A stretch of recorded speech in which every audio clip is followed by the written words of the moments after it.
Hello, today for review I've got relatively affordable hybrid in-ear monitors made by Kinera. It's BD005 Pro.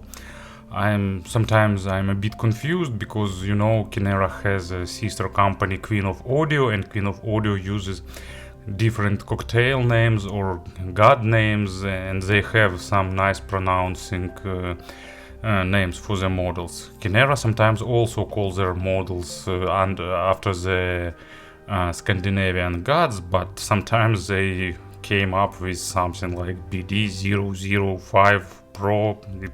That is hard to pronounce. Anyway, it's an interesting model. It utilizes 9.2mm dynamic driver. They've stated beryllium diaphragm, but for this price range I think that it's either thin beryllium coating or some kind of beryllium alloy, but not pure beryllium diaphragm. I can be wrong, but it's just my assumption. And one balanced armature for the higher frequencies. But price is affordable, it's just $50, and I don't know, were there some non-pro version? I've seen some mentions that non-pro version was released only on Asian markets, but this one was released globally, and so let's have a closer look. In terms of package, it's a small hexagonal box that Kinera sometimes use. On the back side there is a frequency response chart, but it's not really useful because in this size you won't get any idea from that. Sorry, my box is a bit weared off, but of course new ones came wrapped in plastic. So they have average sensitivity 108 dB, 16 ohms of impedance, so nice, good figures. There are 3 different color versions and all of them are pretty stylish. Inside of the box there is some information sheet, small manual, and carrying case with earphones inside. So just basic set of accessories, but for $50 it can be considered as a pretty good one, because usually for $50 you're getting 3 pair of tips and that's all. But there are a few exceptions. So you will have 2 additional pair of tips, 2 small pouches for each earpiece to protect them from scratches and other things. And here are earphones themselves with the stock cable. In terms of designs, they are nothing but beautiful, and that is common for Kinera, so Kinera is definitely moving the industry forward in terms of design. I've got this blue version and it looks stylish. Not sure if camera really show their gorgeousness, but they are nice. They are 3D printed with interesting faceplates, some kind of randomly distributed glitter with company's logo, so they look like most expensive models 5 years ago. Some went port on the upper side. In terms of shape, it's a common modern ergonomic shape that is semi-custom with metal spouts. There is a lip for holding the tips, protective grill, so all that parts are done on the traditionally good level. And fit quality is nice. I don't like this type of tips, so I had to use spin fits, but with spin fits fit is good and sound isolation is even slightly above the average. And if camera shows that the color is not solid here, there are some transitions and some gradients. Here I used regular 2-pin connector, no recessed pins, no recessed sockets, no fancy stuff like that, just flush regular 2-pin connectors, pretty tight. Stock cable is absolutely like default cable. There are ear hooks, but no memory wire inside, just soft black wire There is no version without microphone as far as I know. Stock microphone of course is just really basic, but button is nice and clicky. It's almost not getting hard when it's cold outside, and pretty soft, and I think it's okay for this level. But actually, if you'd like more fancy cable, you can get it for like $10 or $15. Anyway, in terms of design, they are great. In terms of presentation, also pretty good. And of course, about the sound, I gave them about 30 hours of burn-in, and there were no significant sound changes. As I've said, I'm using them with spin feeds because they're giving me a bit better fit, but it's a matter of your preferences. Maybe stock fits, stock tips will fit you correctly, but just in case it's a regular CP100, they're fitting nicely to these earphones. And let's have a player on the table. It will be Hiromi R6 2020, and I think I will use it frequently in near future.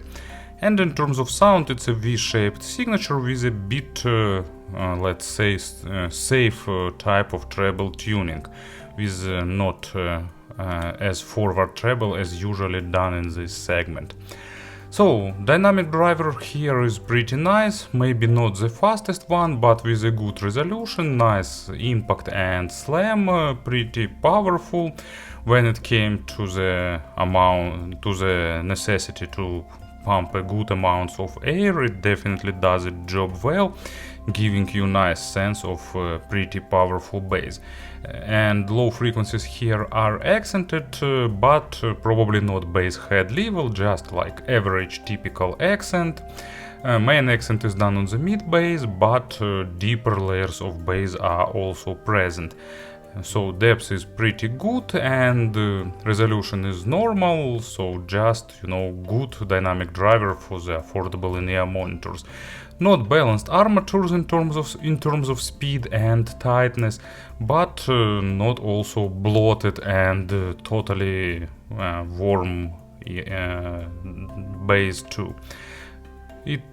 Such representation is a good idea in this segment. It suits both electronic music and some realistic bass, maybe more fitting modern music like pop music, rap, electronic. It's lacking a bit of small nuances, small overtones to represent acoustic instruments with total realism, but still doing pretty good job in playing them.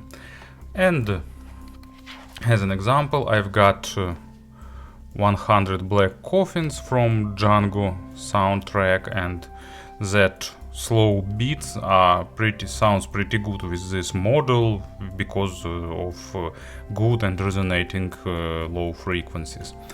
Mids are recessed. It's expectable for the V-shaped signature, but it's done on a pretty good level, so thanks to normal resolution and properly accented upper mids, they don't sound bloated by low frequencies.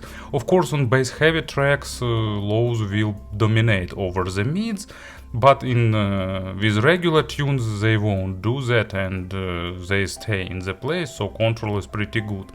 Mids are done in a bit weighty style, but it's not like weighty lacking definition. Resolution is normal, so of course it's not the micro contrast focused model, not the model for those who like monitoring representation, for those who need dry sound. It's more organic, more warm, with a bit of accented emotions, but without accent on the macro dynamics. Imaginary stage is slightly above average both in width and in depth, so normal for this segment.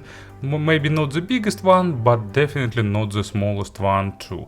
Layering is also done pretty okay. They are not sensitive for the quality of records, so if you're looking for the model for the poorly recorded tracks, it could be a nice option as they are pretty forgiving. And as an example for the mid frequencies, I've got Nightwish, song of myself or for myself, I don't remember the exact name, but actually that's the 13 minutes epic and song of myself. And during this track a lot of things are happening: orchestra, distorted guitars, vocals, some industrial sound, so many things is going on, and this model plays it nicely. Of course, it's not even close to show the full potential of this track because it requires much more technical model, but still pretty pleasant sound that can be used for listening such music with pleasure and without big issues. Treble here is a bit accented, but in general I can call them as a safe type of tuning. They are a bit recessed, actually no, not recessed, but accent is smaller than usually done in such tuning, so it's smaller than in regular V-shaped signature, and that means that they will suit more for those who don't like accented treble. It's not absolutely absent treble, so if you're really super sensitive for this part of sonic spectrum, probably you need to consider some models with totally removed treble, with totally softened tuning, but that's not the case. Still, high frequencies is present here. It's typical balanced armature type of tuning with slightly below average extension, so they lacking that audiophilic richness in terms of layering, in terms of overtone saturation, but basic tones are played nicely with good resolution, and treble is pretty clean and crisp as it's common for the inexpensive balanced armatures, and thanks to slight accents they still are present, and basically it's pretty good balanced for me. I like more treble, but still it's better than totally reduced high frequencies here. And as an example for the treble, I've got yet another complex track. It's Hiromi Uehara, Haze, and fortepiano has a lot of overtones, so this model of course don't play them in the full glory, but still pretty pleasant to listen and pretty enjoying representation. So to summarize sound a little once again, it's a V-shaped signature with without overdoing anything. So bass is boosted but not too much, mids are represented with a bit of added weight but just a little bit, and treble is a bit on the safer side but not totally reduced or recessed. In terms of pairing, they are good with smartphones, so they don't require some super fancy dubs, but of course some player of entry level will be nice with them. And speaking about the conversions, I don't know what we've got recently reviewed. KBER Lark is more natural, brighter, more focused on the micro detalization, so basically flatter signature and so on. Tripovin TC01, another type of more natural model that I can recall. KZ ZSX, actually also a bit less, ZSX has a bit less weight on the mids, and a bit less bass, but a bit sharper in the treble area. TRN VX, they are sharper and more forward. Teen Hi-Fi that are popular in this price range, they just expose different tunings, they are more detailed, more focused on the micro contrast, brighter and so on.